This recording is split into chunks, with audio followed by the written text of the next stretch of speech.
پرسی حکایت ما از دلای خسته تا قله های بارها باعث شد که من اصلا میخواستم شرکت رو ترک کنم.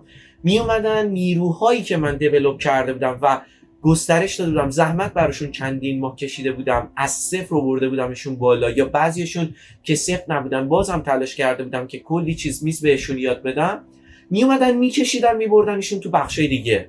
و من با تنها رویی که به ذهنم میرسید این بود که واقعا تنها رویش یه کار بچگانه بود که من میگفتم آقا من فردا دیگه کار نمیکنم، نمی اومدم شرکت و مجبور میشدن اون نیرو رو برگردونن. خب ببین مشکل اینجاست که آقا اگر نمیتونی تیم سازی بکنی، اگر بلد نیستی تیم سازی کنی، اون بخش رو اصلا به یه نفر دیگه واگذار کن، به یه نیروی جوانتر واگذار کن، نه اینکه بیای صدمه بزنی به سایر بخش‌ها. اون فردی که داره تو اون حوزه کار میکنه نکشون ببر دوباره یه حوزه دیگه یاد بگیره، فشار وارد کن، نه به اون مسئول اون بخش، رئیس اون بخش فشار وارد کن، نه به نفرات، نه دردسر ایجاد کن. متاسفانه اینو نمیفهمیدن، چون افرادی که کار میکردن سناشون خیلی بالا بود، خیلی سنتی وار فکر میکردن و دردسر خیلی زیادی برام ایجاد کردن و من همش چالش بودم. این موضوعی که داری صحبت میکنی همیشه ما داخل کشور خودمون با این قضیه روبرو هستیم. حالا افرادی مسئول یه سری از شرکت‌ها، یه سری از بخش‌ها میشن که حتی اصلا اطلاعاتی راجع به اون بخش ندارن. شخصی که یک فردی که متخصص 10 سال 15 سال سابقه کار داره به صورت پول سگ کار میکنه، یک شخصی بخواد بالا سرش باشه که هیچ اطلاعاتی نداره، 100% نمیتونه اون فایده‌ای که اون شخص داره رو ازش بگیره و سوداوری نداره اون شخص حرفه‌ای برای اون تیم اون موقع. و متاسفانه همیشه ما اینو داخل تیم‌های ایرانی می‌بینیم، داخل شرکت‌های ایرانی می‌بینیم و خیلی هم تو بخش برنامه‌نویسی و کلا توی شغل برنامه‌نویسی خیلی سخت میگیرن توی استخدام‌ها. من یعنی خودم تا جایی که کار کردم، تا جایی که مسئول تیمی بودم، سعی کردم به جای اینکه طرفو بیام با یه سری چالش‌های که بخواد استرس داشته باشه برای استخدام روبرو کنم، سعی کردم باهاش دوست باشم و اون ارتباطی، اون کریتیو رو حداقل توش ببینم، اون انگیزه رو توش ببینم که بتونه پیشرفت بکنه. حالا یه نفر ممکنه تازه دانشگاهشو تموم کرده باشه، مبتدی باشه، یه نفر ممکنه 10 سال سابقه کار داشته باشه، اینا خیلی 100% فرق داره مسابقه هاشون ما. ولی ما داخل ایران همچین چیزی رو نداریم. توی شرکت ایران یک برنامه‌نویس نوپا که بره داخل یک شرکت بخواد مصاحبه بده، جوری باهاش صحبت میکنن، تخصصی جوری باهاش صحبت میشه انگار 10-15 سال این بنده خدا سابقه کار داره و 100% اون شخص زده ممکنه بشه حتی از شغلی که داره و خیلی سخت میشه.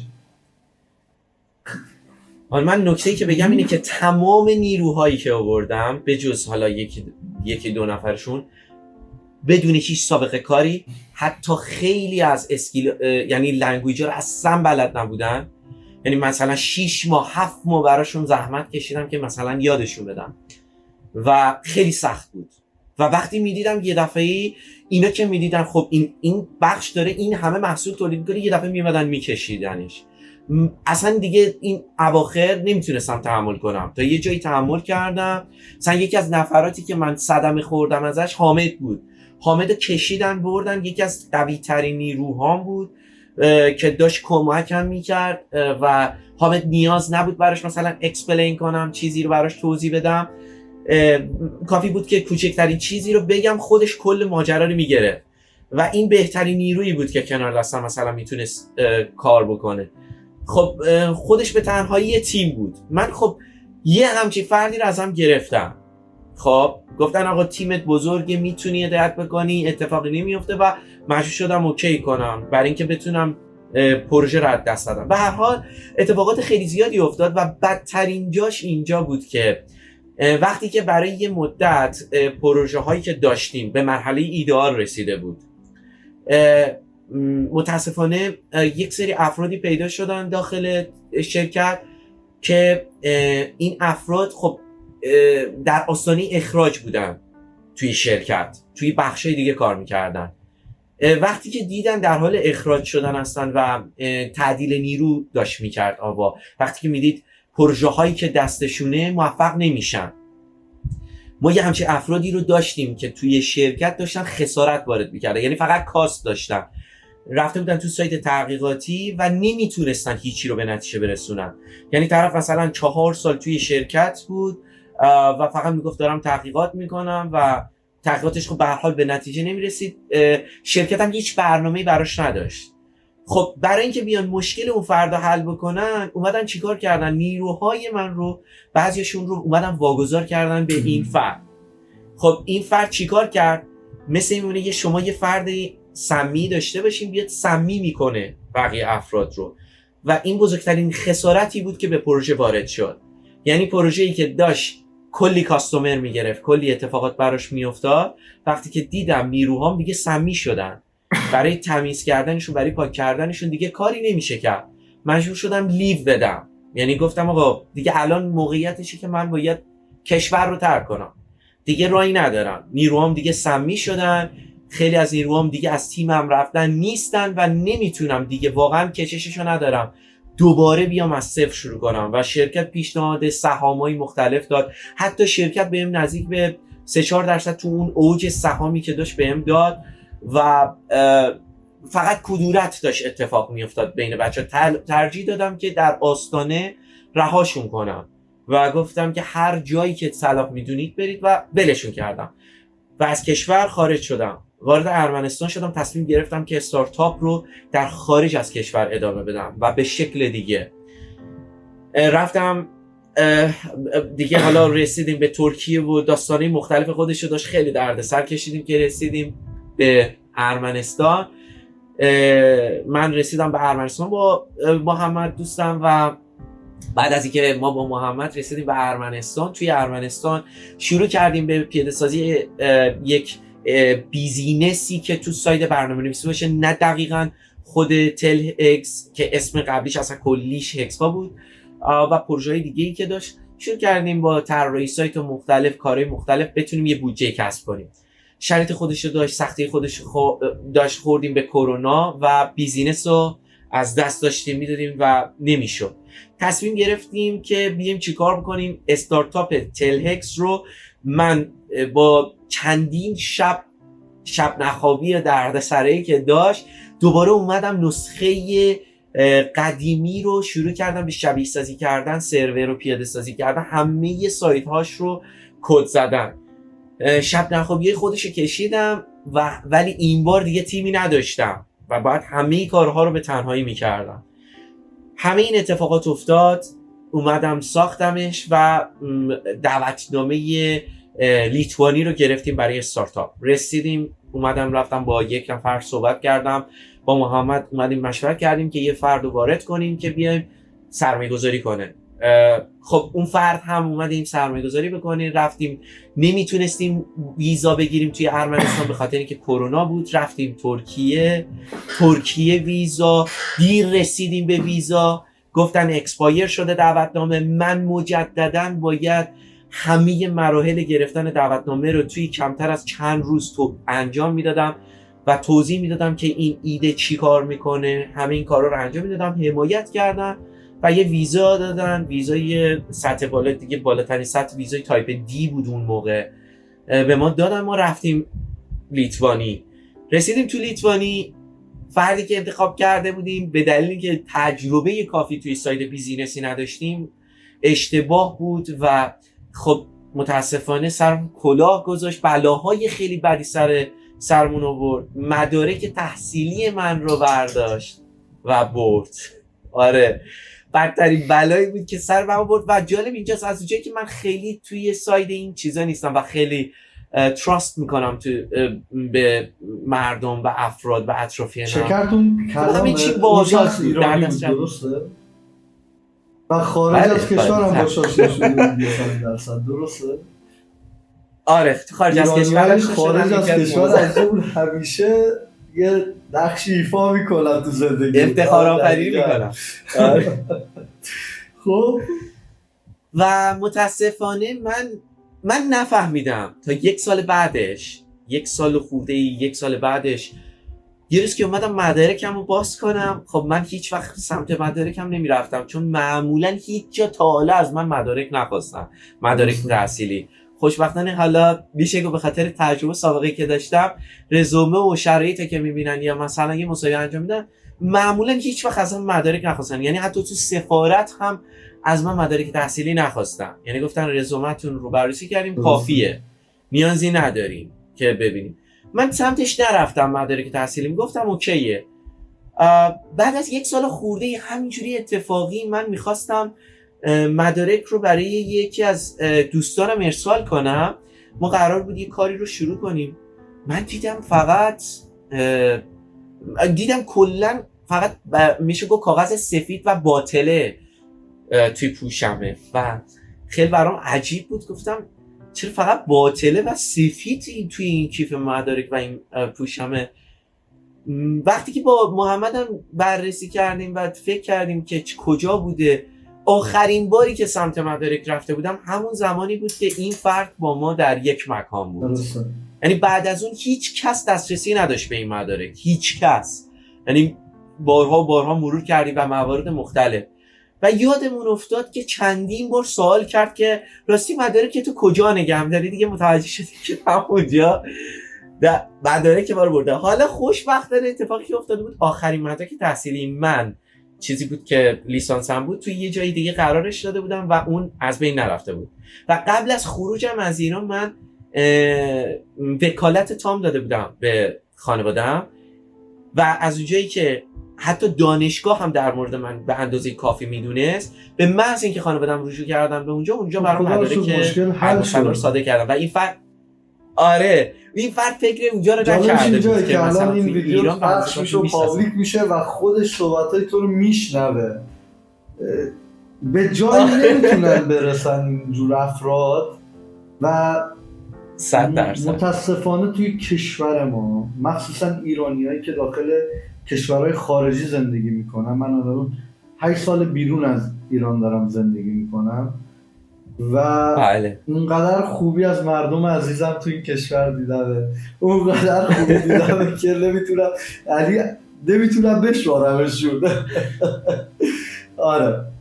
آره متاسفانه اصلا صدماتی که آدم میخوره توی یه سایده اینا خیلی زیاده و به هر حال ما رسیدیم توی لیتوانی و متاسفانه اونجا هم دیدیم که خیلی چالش داریم میخوریم، خیلی دردسر وجود داشت و اونجا بود که دیگه ما تصمیم گرفتیم یه تفاوتی ایجاد بکنیم تو ساید بیزینسیمون، کنسلشون کردیم و باز اختلال ایجاد کرد. میگفت که ما به هر حال دیدین دیگه سبک تهدیدای این ایرانی واری که اتفاق میفته خارج از کشور، برای من تو رو خدا هر طور شده من خانواده دارم فلان دارم، برای من یک اقامتی فعلا جور کن. من اون موقع هنوز نمیدونستم تازه مدارکم و این بلا رو سر مدارکم آورده و آره اطلاعی هنوز نداشتم، ولی با این تفاصیل بهش گفتم مشکلی نداره، میتونی اون استارتاپی که من باهاش اومده بودم و گفتم مال خودت، باش میتونی خانوادت ویزا بگیرن.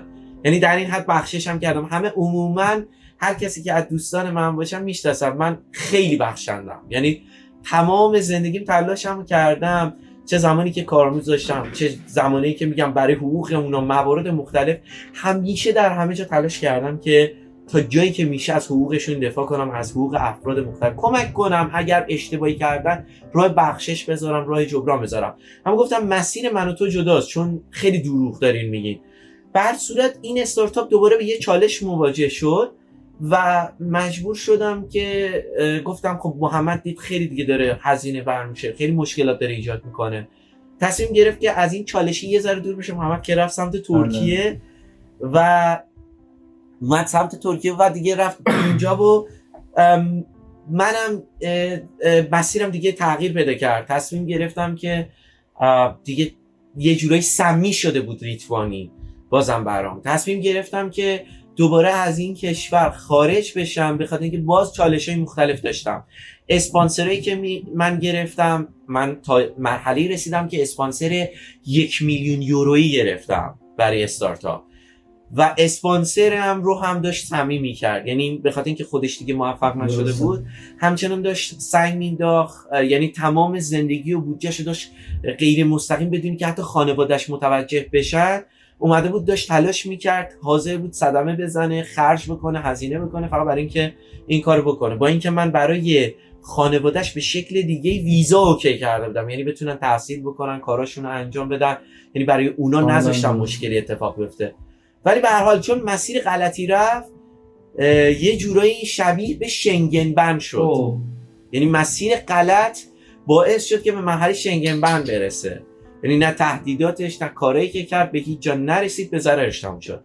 و من موندم داخل لیتوانی تا حدوداً 1 سال، ولی دیدم باز من درآمد خدا رو شکر خیلی خوبی رسیدم. به مرحله رسیدم که تا مرحله 10,000 یورو ماهانه سود خالص رسید کارم. آره و خیلی خوب بود و خیلی خوشحال بودم از این قضیه. ولی تصمیم گرفتم، دیدم ثابت و راکت مونده پروژم، استارتاپم. بیزینس خودم خوب داشت جواب میداد، ولی دیدم که استارتاپم داره راکت میشه و خیلی برام مهم بود. این استارتاپ از سال 2016 همینجوری داشت ادامه پیدا میکرد و هر سال هی داشتم فیچرهای مختلف اتفاق میافتاد، با این چالش‌ها تیم‌های مختلف ایجاد میکردم. تو تمام این سالا هی تیم‌ها چنج میشد، افراد مختلف میومد، افراد مختلف رو وارد تیم میکردم، بهشون آموزش میدادم، بهشون راهنمایی میکردم. همیشه هم تلاشم این بوده افرادی که صفرن رو وارد کنم، افرادی که سابقه کار ندارن، نیاز به امید دارن، نیاز به پشتیبان دارن. به هیچ وجه تلاش نمی‌کردم برم طرف سنیورها، به خاطر اینکه سنیورها مسیرشون رو پیدا می‌کردن و استارتاپ اگر کسی میخواد ادامه بده، باید اگر واقعا استارتاپ موفق میخواد، باید افرادی که در سطح صفر قرار دارن و انرژی و انگیزه دارن میخوان پیشرفت بکنن رو جذب کنن. اگر شما برید سنیور رو وارد بکنید، بله پروژه‌تون رو بهتر پیاده سازی میکنه، اما شما اون فرد سنیور رو اگر از همون بیس وارد بکنید، حوصلش سر میره، میخواد سریعتر به پول برسه و نمیتونید این قضیه چالش رو براش حل بکنید و توقع داره که پروژه ظرف 1 سال به نتیجه برسه و شما باید خودتون یه مقدار دانشتون رو بالاتر ببرید. تو مرحله سنیور که قرار گرفتید، اون موقع برید افرادی که در سطح پایین‌تر قرار دارن رو وارد کنید و به وسیله اون افراد پروژه‌تون رو به یه سطحی برسونید که بتونید سنیورها رو وارد کنید و باید خودتون تمام سختی‌ها رو به جون بخرید و مثلا طرف بک‌اندش، فرانتش، نتورکش، امنیتش، ایده پردازیش، منیجمنتش، ساید بیزینسیش، همه چیش رو باید به جون بخرید و باید از همه لحاظ در حال آپدیت شدن باشین خودتون، چون اون افراد تازه کارن، نباید توقع خیلی بالایی ازشون داشته باشین، ولی همیشه هم باید پوششون بدید، باید بهشون فشار بیارید و براشون برنامه ریزی ایجاد بکنید و همیشه بهشون انگیزه بدید، بهشون روحیه بدید، کنارشون باشید، نباید ولشون کنید.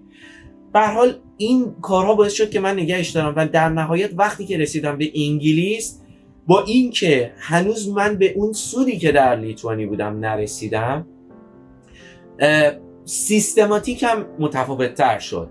اومدم سودم پایین تر بود، اومدم تعداد نفرات رو بیشتر کردم و چون پروژه پخته تر شده بود و دیدم تقاضا، ببینید من هنوز عرضه ندارم، تقاضای پروژم داره زیاد میشه. به مرحله رسیدم که لاتویا اومد 50,000 یورو برای شروع گذاشت وسط و من توی لاتویا هم حالا توی اینترنت وجود داره کامرشیالایزیشن ریاکتور، توی اونجا رتبه برتر رو کسب کردیم به عنوان ایده و مجددا توی خود لیتوانی ما چندین بار تونستیم توی استارتاپ هایی که از بیس و بزرگ بودن وارد بشیم، ولی خب توی لاتویا تونستیم مقام کسب کنیم. دوباره توی پرتغال و هلند تونستیم به یک سری موفقیت ها برسیم و تونستیم آفر دریافت کنیم، ولی همچنان چون میدونستیم 1,000,000 یورو قبلا داشتیم برای این آفر، اکسپتش نکردیم، بیشتر میچشیدیم ببینیم چقدر بازار داره پتانسیل جذب کنه و هر سری به اونایی که آفر میدادن، به سازمان هایی که آفر میدادن میگفتیم قبلی شما مثلا اومده اینقدر اعلام کرده، شما بیشتر آفر بدید. که به مرحله رسید ما مثلا ماه گذشته 100,000 یورو تونستیم آفر دریافت کنیم که اکسپتش نکرد و باز هم گفتیم ما باید فکر کنیم در موردش و چند وقت بعدش که گذشت همین میتی که ما الان داریم توش صحبت میکنیم به یه مرحله رسید که دونستیم این اتفاقات داره میفته.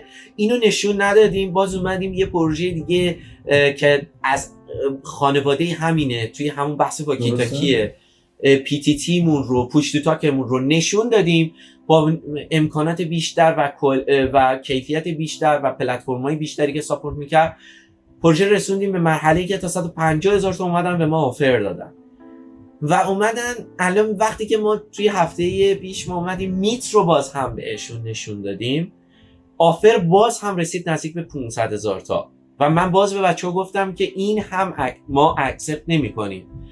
ببینید پروژه تلهکس خودش زیر مجموعه های مختلفی شد بعد از اینکه ما پخته تر شدیم. تلهکس خودش یه چیزی مثل سوشیال مدیاست، همه چی درونش داره، اما این سری پروفشنال تر، یعنی پروفشنال تره و خیلی قضایی توش متفاوت تر. یعنی مثلا شما وقتی که میخوای چت کنی توی چت خودش یه بحث حرفه‌ای داره، یعنی شما میتونید کاستومایزش برای کشور خودتون کنید، برای کمپانی خودتون کنید، میتونید سازمان‌های زیر مجموعه خودتون رو داشته باشید، میتونید کاری کنید ما اصلا دسترسی به اون رکورد هاتون نداشته باشیم برای خودتون رکورد کنید و میتونید کلا ما رو به صورت اسپسیفیک کلا جدا کنید و خودتون یه دیدیکیتد سرور جدا داشته باشید و کاملا ماژولاره. همه بخش‌های پروژه ماژولاره، یعنی مثل این نیست که تلگرام خب میاد به شما میده میگه یه API یه SDK شما میتونید برید دیولپ کنید و در نهایت باید به سرورهای تلگرام وصل بشید، ولی با سیستم ماژولاری که ما به صورت بخش به بخش تولید کردیم این اتفاق به وجود نمیاد. این فقط در مورد بک اند و فرونت ما نیست، در تمامی بخش ها، یعنی حتی شبکه‌های ترد پارتی که بین ما قرار میگیرن قابل انعطافن. یعنی ما میتونیم همین لحظه‌ای که به فرض مثال یه سرویسی رو داریم از گوگل استفاده می‌کنیم که من متوجه میشم از صحبتت، خیلی عمالی تکنولوژی تقریبا جدیدیه که تازه داره عنوان میشه توی دنیا، یعنی تازه هم اونقدران نیست ولی تکنولوژی میکرو سرویسی ما خودمون الان کاری که داریم میکنیم روی میکرو سرویس ها داریم کار میکنیم و امیدوارم هرچی سریعتر میکرو سرویس ها داخل ایران هم فکر میکنم شروع شدن. من خیلی وقت با بازار داخل بازار ایران خیلی وقت نبودم، اطلاع ندارم. برای بچه هایی که یه سری اصطلاحات حالا برنامه‌نویسی تخصصی میاد اینجا، من زیرنویس میذارم که دقیقاً چه موضوعیه، چون که آره در کل اینجوریه. حالا ما وارد مرحله شدیم که حالا بعداً قراره در مورد این قراره بشه پترن، یه جورایی شبیه به پترنه. ما وارد مرحله اتمیک سرویس هستیم. درسته. ما اتمیک میسازیم، یعنی اتم بندیه، یعنی دیگه از بحث این که یه جورایی میشه گفت شما مثلا میشه مولکول هم نیست، یعنی اتمیکه و وارد سایدی شدیم که اتمیک جدا میکنیم. دیگه فکر میکنم اون کره رو داریم درست میکنیم دیگه. درسته؟ بله. الان دیده باشید به خاطر همین ما هیچ سرویسی از هیچ شرکت ترد پارتی استفاده نمی‌کنیم، یعنی از گوگل، اپل، هیچ شرکتی. به همین خاطر سرویس‌های ما روی تمامی پلتفرم هایی که حتی زیر تحریم هستن هم کار میکنه. به همین خاطر چون توی لایه‌های خیلی پایین‌تر داریم فعالیت میکنیم، حتی دیگه داره سرویس هامون روی بحث اسمارت واچ های مختلف، حتی داریم روی بحث هندزفری ها داریم کار میکنیم، یعنی سرویس های ما روی هندزفری هم میاد. یعنی دیگه هر چیزی که میشه گفت که مثل هارمونی او اس بحث اونه داریم ما وارد میشیم که داریم دیگه وارد اتمیک میشیم. به هر صورت حالا من نمیخوام خیلی وارد تخصصی بشم. ما تلاش کردیم یه لول به جهش این قضیه اضافه کنیم. چرا؟ حالا هدفمون این نبود که خودمون رو خیلی فقط نشون بدیم که انعطاف پذیریم. اومدیم کاری کردیم که بتونیم برای سایر استارتاپ های ایرانی که موفق نشدن فرصت و شرایطی رو ایجاد کنیم که هر زمان خواستن بیان یکی از سرویس های داخلی این پلتفرم رو تونستن پیاده سازی کنن، برای خودشون پیاده سازی کنن و بتونن ازش پول در بیارن با فروختنش به جاهای مختلف و آموزشش رو براشون بذاریم و بتونیم کاری بکنیم برای مردمی که به هر حال شرایط مالی ندارن بتونن از پلتفرم های بزرگ استفاده کنن برای اینکه یه بیزینس رو بسازن، بتونن با پایین ترین سطح ممکنه یک سیستم اتوماسیون برای همه چیشون بسازن، بتونن سیستم تماس با مای کاملا میشه گفت که لوکال خودشون رو داشته باشن بدون که هزینه کنن، بتونن بیزینس خودشون رو گسترش بدن با چیزهای مختلفی که ما در این سیستم قرار دادیم رایگان. به هر حال تلهکس قراره مثل یک دنیای مجازی جدید وارد بشه که کلی ابزارهای زیر مجموعه داره و شما رو بی‌نیاز میکنه از اینکه نیازمند محصولات مختلف نباشید و خوشبختانه الان داریم میرسیم که انشالله فکر میکنم برای اواخر سال آینده، یعنی نزدیک این نوروز نه نوروز بعدی، ما وارد مارکت بشیم انشالله با برنامه‌ریزی که بچه‌های تیم انجام دادن. امیر جان، باعث افتخاری داخل خارج از کشور، من میدونم چقدر سخته شرایط مهاجرتی، چقدر سخته دوری از خانواده و تمامی اینها، من اطلاع دارم، ولی پای هدفات ایستادی، پای این ایستادی که پرچم کشورمون رو داخل کشورهای دیگه ببری بالا، فکر مردم کشورت هستی از هر جای دنیا که باشی و این کاملا ارزشمنده. من خودم به عنوان یک شخص ایرانی سپاسگزاری میکنم ازت که این همه زحمت کشیدی که پرچم ایران رو ببری بالا. حالا داخل هر کشوری بودی، از لیتوانی گرفته تا ارمنستان و ترکیه و بقیه جاها، و اینکه امروز هم داخل انگلیس داری نقش خودتو ایفا میکنی و خیلی خیلی لذت بردم امیر جان. یک مقداری مکالمه ما طولانی شده، خیلی دوست داشتم راجع به مهاجرت بیشتر از سوال بپرسم.